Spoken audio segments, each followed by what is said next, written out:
Alrighty, let's take a little look, measure by measure, at God Rest You Merry Gentlemen. I'm doing this in the G modal tuning, and make sure you're in that tuning before you get started. Let's go ahead and take a look at measure number 1, and we'll also include that pickup note there right in the beginning.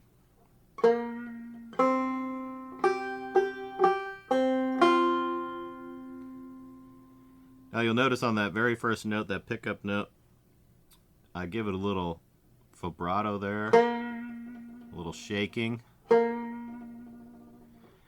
This is an effect that I employ in a few different places throughout this tune, and you'll notice that whenever I do, I've notated it in the tab with a bit of a wavy line above the fret, above the note.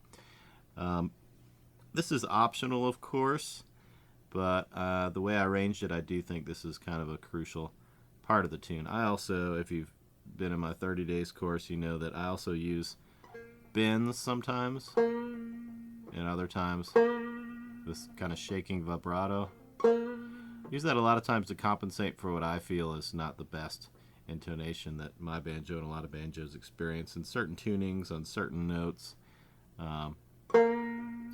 So either way, feel free to add that in. If you've never done that before, you just play the note, keep the pressure down, but move your finger laterally from side to side on the fretboard. And once you get the hang of it and the strength and the coordination,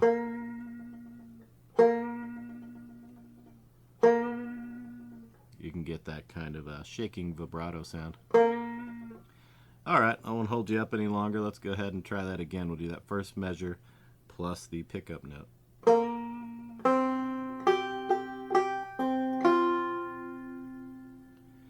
So beyond the vibrato, nothing too special. We had a boom chicka, a basic kind of boom chicka, chicka boom kind of motion through there. Weaving a few melody notes in. I'll let you loose on that. Let's look at the final measure in the first line of the tab, the second full measure. Try that again for you.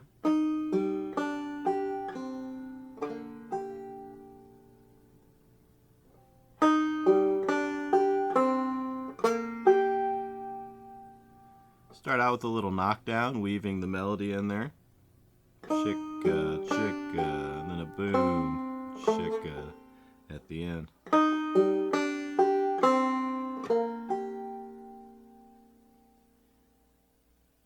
Alright, let's look at the second line, first measure.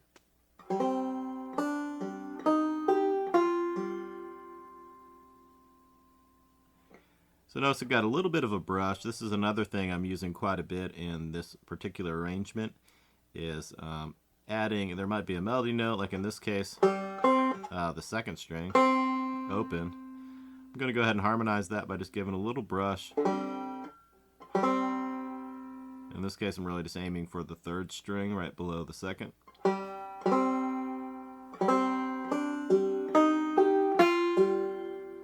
This adds a little bit of texture, a little bit of drama. And notice in the end there, we're just, of course, just following the melody up on the first string. I'm kind of dressing it up with that little bit of a brush, and then also notice I'm dropping the thumb in certain spots as well.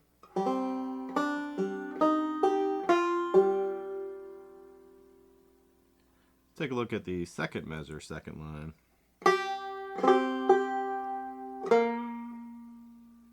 So this is just, this measure, we're just concluding the phrase that we started in the previous measure. It just runs right into this, and then we kind of end the phrase right there with the... And then the final note in this measure is, of course, a pickup note. We're going back into that same melody piece that we started the tune with.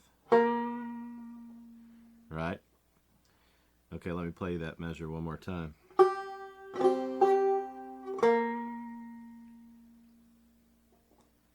And let's look at the next measure, the third measure on the second line. This is going to be essentially a repeat of the second measure. There's one little subtle difference. I'll let you figure that one out on your own.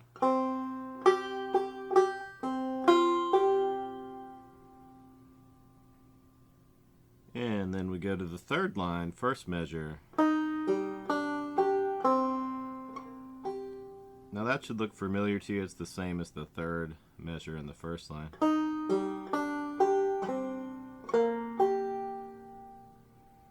Second measure of this line, another repeat idea.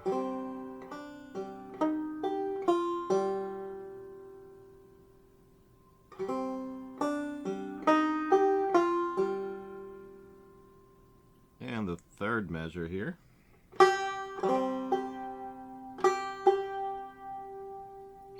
So that measure should look really familiar to you. The only difference is, rather than ending with that note, we're ending with these notes here because we're leading into the next phase of the melody here. Let me play you that third measure, third line one more time.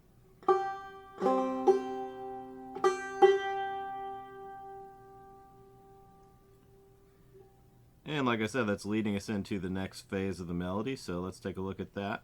We'll start on the first measure, fourth line.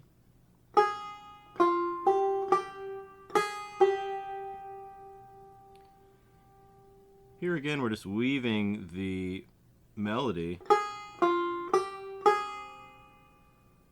We're just weaving that into some boom chicka motion, so it's boom chicka, just your basic strum.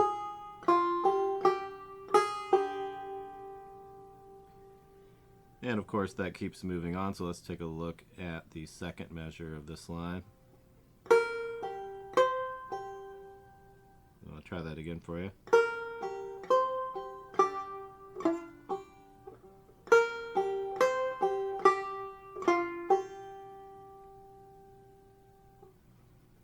Again, just weaving that melody in. We've got some boom, some knockdown, followed by boom chicka.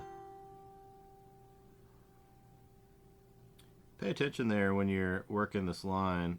Make sure you get a fingering that works well for you. I tend to try to get, let's back up one measure here to the first measure on the fourth line. I tend to use my second finger for that 6th fret note. Stay in position. So then I don't shift until the 10th fret note. I'm already playing the 8th fret note with my pinky, and I shift up, play that 10th fret note with the pinky as well, and then I'm still in position to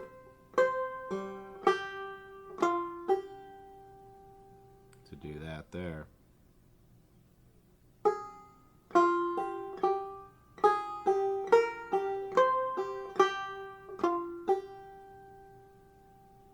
Alright, let's take a look at the third measure on this line.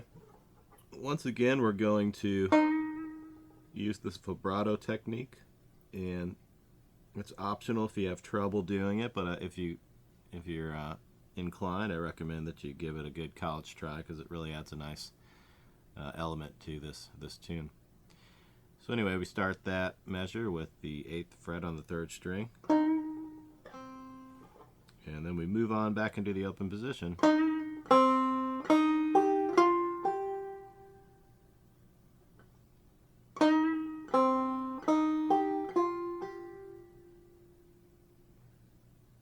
And let's take a look at the 5th line first measure, because that's where this measure is leading us into.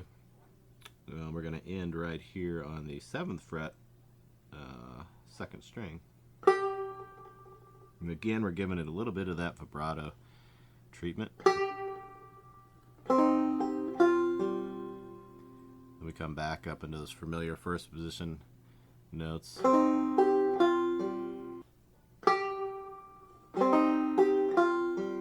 Anyway, let me play that measure for you one more time and we'll move forward.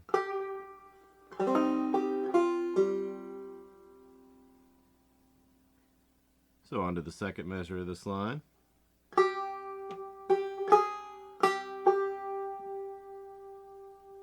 Got a phantom stroke in there, otherwise we're just weaving some melody notes into some boom chicka motions.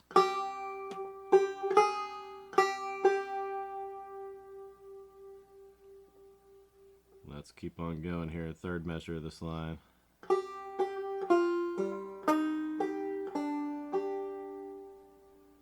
So this is essentially a knockdown, but notice the drop thumb right here.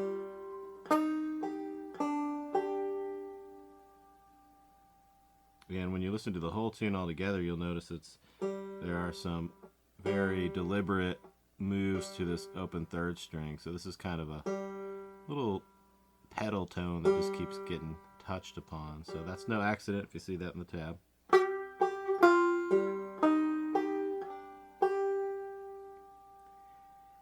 And that takes us to the 6th line of the tab, second to last line here. Let's look at the first measure.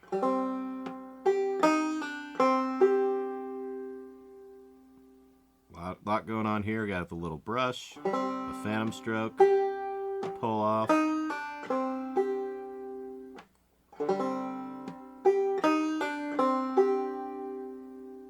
and that takes us into the next measure.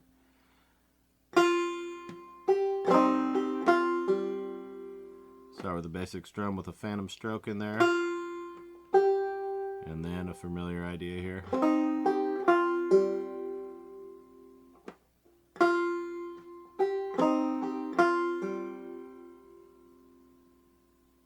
Now we're going to do a run. This is where the melody kind of runs up the scale here, so we're going to do a run.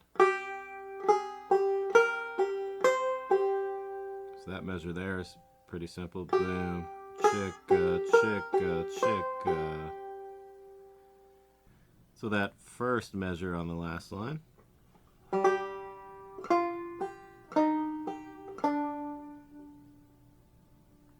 And you notice above there the fancy Italian word and a little explanation of what that means. It's a musical term that's telling you to start slowing down here like you would do at the ending of a freely played tune.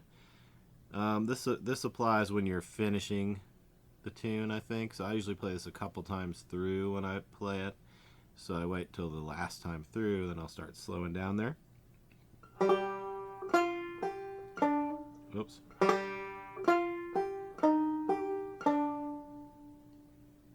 And the final measure, I was just having a little fun here. Normally, here's your final melody note. The 5th fret on the 3rd string is a good place to find it.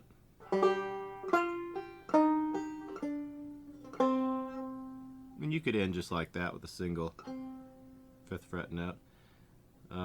This is the same as your open 2nd string. So I was just having a little fun, and in the end I like to do this. So what I'm doing is I actually depart from the Clawhammer style for a second, and I just pluck with my thumb and my first finger on the 2nd or the 3rd and the 2nd strings respectively. I pluck the 2nd string open. On the 3rd string I fret the 4th fret. Then after I pluck them, I bend that 4th fret note up until it matches the note it's supposed to be, which is the 5th fret. Hopefully that makes sense. Alright, I talk about bends in the 30 Days chorus if you want more info on that, or you can also just play that 5th fret note and not worry about the bend. So let me play you just the last 2 measures there with the slowing down and the bend as well.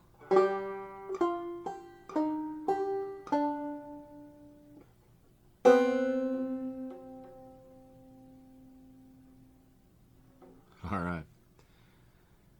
At this point, I'll go ahead and play you the full arrangement nice and slowly.